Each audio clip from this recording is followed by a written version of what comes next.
Hi, welcome back to my channel. I wanted to do a video about the importance of good people in your life and in anyone's life. I feel like just generally just talking about having a little gratitude party of the benefits of good people and why it's so important, and obviously in contrast to not having good people and how they can suck basically. And it's probably just kind of a simple thing to talk about, but I've just like gone and met a friend. But it's just, I think if you come from a background of just not being validated, which I'm seeing more and more as I grow older,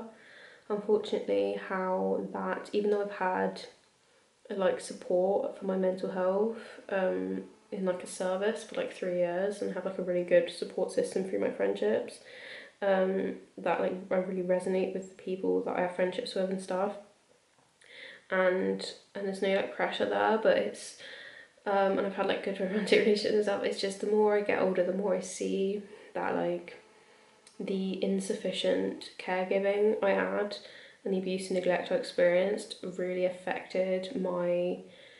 outlook and my overall sort of mind, and therefore my life and my actions and my anxiety levels and my stresses and general life navigation. Which, yes, life is about learning ways to cope with life, but I do think that if you are given that solid foundation of like validation and healthy kind of engagement, and you can make those sort of secure attachments in childhood, it's a lot easier in life to navigate it and sort of thrive, because I'm really having to find, it can be more difficult sometimes, I've noticed, to learn or really navigate my thriving, and I rely a lot on my relationship with God and his just like healing power, and sort of like my own journaling experiences and just faith in the fact that God always protects me, and like, you know, God is like more of a parent to me than my parents obviously have ever been, and that's like all I need, sort of thing. But sorry, that was like kind of random and tangenty, but I think that it's like, I do believe that like relationships are like a manifestation of God in people's experience, because obviously we all are different, we all relate to each other differently, and we all sort of like connect to God differently. So I think if you've got a specific like, because we all have different needs and we all have different like desires and stuff, and what one person needs another person won't need, what one person doesn't need another person does need.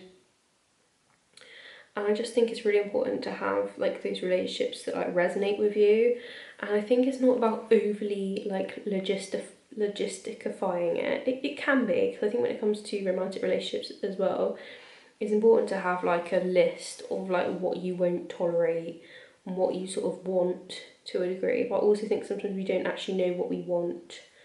I think there's a lot of trust to be found within what our desires are and what we want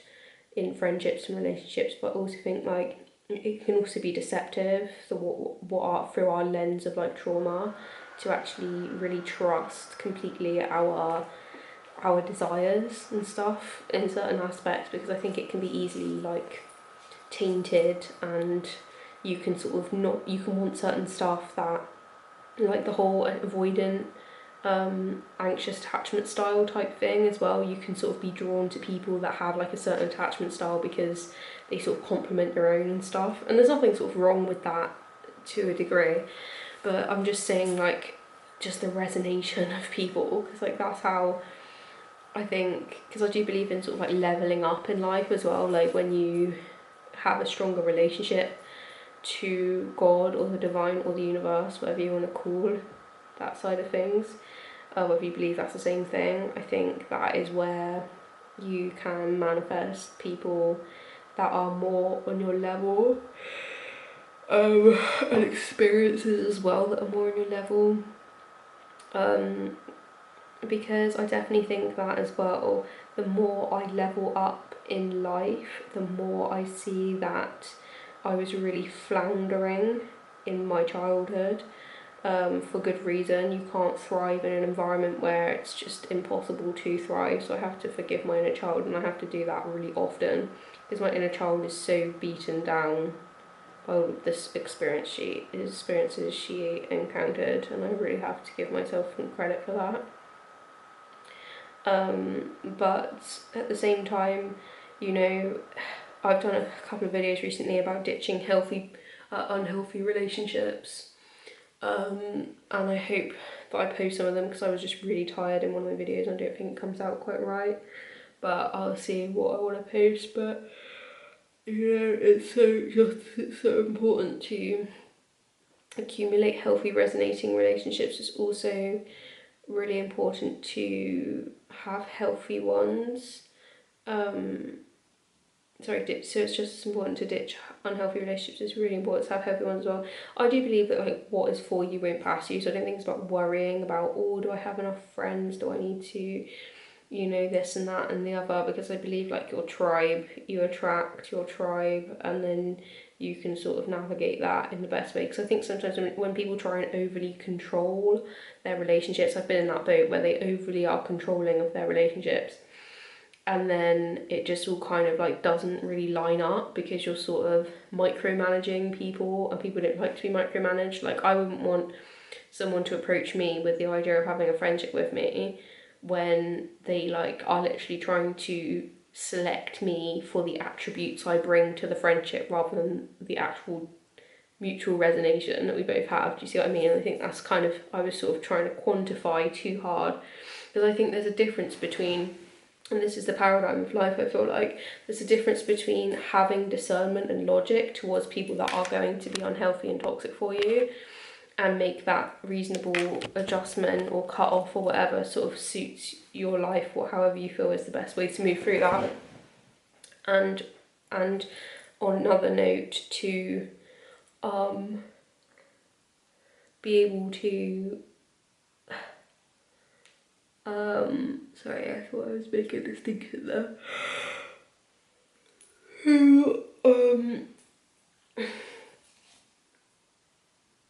To evolve, basically, I think what I was trying to say, evolve in your best self and feel at peace at a neutral place with your experiences, and having gratitude for what they are at a baseline on yourself, because I think it just all lines up with not looking outside of yourself for your own joy, and being at a neutral state of peace from what is at a natural state. Like, you know, do I think there is always, but also then being comfortable with the idea of success and the idea of growth and evolution, because that is inevitable. And I think what goes up must come down. I think that's actually just like a really nice thing to resonate with, actually, I have to say, when it comes to someone that's come from a difficult background, I will say. And just finding that what goes down must come up as well, of, you know, when you are dealing with chronic anxiety because of being in abusive environments and like impossible to thrive environments and just trying to cope, or you're dealing with like really, really low periods of just not thriving, as I say, what goes down must come up and what goes up must come down, from a sense of the negative ups and the negative downs. It must neutralise, do you know what I mean, eventually, whether that takes support or whether that takes going on medications like I did to really level myself out. Sometimes it's necessary, unfortunately. Again, it's not about my mental health, I've got videos on that. But it's one of those things where I think it is just so important to feel that space of neutral gratitude and neutral peace within self, at the same time as also being able to acknowledge the outer experience as something you can't control and something that doesn't affect you either. Because I think there's this honestly beautiful, like Disney-esque to a degree, universe experience when you connect with God, where it's just sort of like you and God. Sometimes I did a short on that, just having like a me and God day, where like like God literally, like I am the centre of God's world when I talk to God, do you know what I mean? In that, you know, someone can be an arse, but you being an arsehole doesn't affect my joy, it doesn't affect my peace. And I'm not saying it can't, okay, and that doesn't make sense that it can, but equally there's nothing to say that in, you know, this universe that you've got anything to do with my experience if I don't deem that something that I want to pay attention to, because I do believe that God sort of allows this sort of like kind of blindness when it comes to certain aspects of life, and just people that are just unnecessary and irrelevant to your experience sometimes can just be nothing. Basically, they can fade out of your reality, and as they should, because they're really nothing to do with the experience that you're having. They won't benefit it, and so on a universal level it makes no sense actually that they would engage in your experience. And I think it's just someone else's controlling dynamic to try and enforce that, so that's actually quite embarrassing for them really. But anyway, it's, as I say, just important to, I think, be able to just sit with yourself sometimes and just be like, I am surrounded by the right experience here. And if it's nothing to say, oh, if you've got lots of toxic people in your life, like I've been there, I do think it's a process actually, having said that, because I know there are people in like their 50s and then they just suddenly wake up one day and think, oh my god, my husband is horrible to me, he's abusive, you know, I need to find my tribe sort of thing. I don't think there's a particular age, and I also think there are people that go through this sort of stuff a lot earlier than even I have, to be honest, because I can't say for a long time I've had toxic friendships, because I just don't think that I've tolerated toxic friendships since I was like a teenager, like a young teenager really. And then I sort of had this experience with a bunch of my older like school friends and stuff where I was just basically chucked under a bus. And after that I was just sort of like, I can't deal with you unless you're going to show me shit, like you're not going to, like, you're going to show up and you're not going to sort of like chuck me under the bus. And as I say, you can't control how people are. I'm sure I was a sensitive child, and I don't think they're bad people necessarily, but I do think they acted badly in that experience potentially. But it's one of those things where it's like, you know, you just want people to resonate that you have in your life, and I think it's much more important than sort of the sort of like meritocratic side of success within relationships. Whereas I think this has always annoyed me, because I think sometimes like people are attracted to your vibe for like clout type reasons, or because it'll bring them up. And I don't think I attract that very often, but I do experience it from time to time, and it just really makes me like so uncomfortable, because I know this was definitely the case. I feel like in school at times where just like people were just like, I don't know, just people were fake and stuff, and it just really just, oh, I don't know, I would say people are fake, I think that's just like a big statement to make, so I don't know, but yeah, I just think having your tribe is so important, because as well, like, they can help you develop more of your sides of yourself that you want to develop, because I think knowing yourself, you know, I hear people say this, it is the biggest gift you can have for yourself, is just to journal and heal yourself and know yourself and understand yourself and really just love yourself through that, and like love yourself by connecting to the divine, allowing that to heal you, the truths of, you know, your pathology that may be skewed due to trauma and such. It's really just the most beautiful thing ever, and the fact is this is just available to everyone, just to find truth and resonation with like all that is in the universe. It's just there waiting for you, and people say, you know, like it's literally just been there the whole time sort of thing. But I think, as I say, when people go through chronic abuse and chronic sort of situations where they're taken out of their divine power and peace, they have to play catch up a little bit to really get to the place of sort of genuine connection to the universe and connection to themselves, because they've not really experienced an environment where they're healthily experiencing their experience in a way that is supported, but they feel like out of place or out of touch with what is, because their experience is too traumatic for them to cope with, and then that's where you get things like disassociation. And I definitely think I'm disassociated from certain aspects of myself, and I think this is why journaling and stuff, it can be really, really helpful when you're dealing with things like disassociation and disconnection to yourself in certain areas, because sometimes you do just generally have to sacrifice areas of yourself. This is narcissism 101. We have to sacrifice areas of yourself. You feel that you have to sacrifice areas of yourself in order to cope with people that are toxic and detrimental and damaging. And I think just when you integrate those sides of yourself that are just so lost and broken, and then heal them and reintegrate them, it's just, there's just nothing better in the world. And I feel like that's just a massive journey I've been on since like lockdown. Well, actually, no, for a long time before that, actually, forever really, as well I can. But I think especially since lockdown, I've really tried to sort of, ever since I made my YouTube channel as well, just really tried to crack down on, especially the last year or so actually as well, just like with journaling and stuff, I've kind of tried to pick that up a little bit more.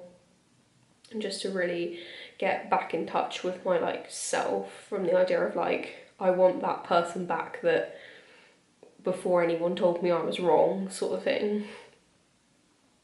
And I'm just loving that like journey really, because it's just so satisfying. And people, I wouldn't call it selfish at all. In fact, I would call it selfless, because you're helping the universe by connecting to yourself. You're giving more to the universe, and you're healing other people. You know, by healing your own experiences, you can be a light and you can be a torch to your own life experience and such. And you know, that's powerful. It's more powerful than just distracting yourself, because I think that can be a sign